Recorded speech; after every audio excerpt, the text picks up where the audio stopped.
Controllable versus non-controllable costs. So as the name implies, again, we're very creative with our names. Controllable costs are the costs a manager can alter based on business decisions and needs. If you're putting this in perspective of a family, this is probably like something like eating out.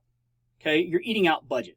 That is a controllable cost, because if you need to stop eating out, you can cut that out completely, and it really doesn't have any effect on your family. Now, granted, the experience or the happiness of the family may go down, but for the purpose of budgeting, it doesn't have a negative effect on the budget of the family.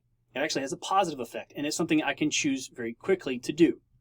Now, we also have non-controllable costs. Again, as the name implies, these are costs managers cannot alter based on a business decision or need.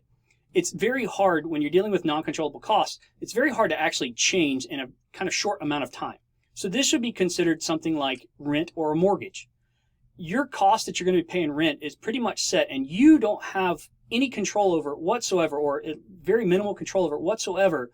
And the only way to get out of that cost or lower that cost is to move. And that's a big kind of decision that you're going to make for a family. So that would be considered non-controllable cost.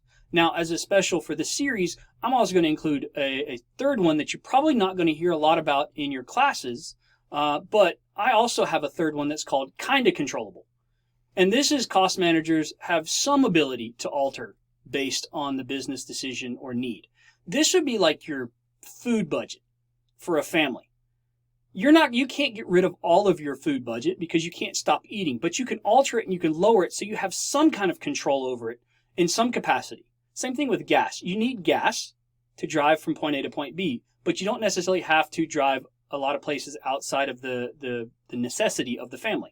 So these are things that you have some kind of control over, but not necessarily total control over. So these are the three categories of controllable, non-controllable, and kind of controllable.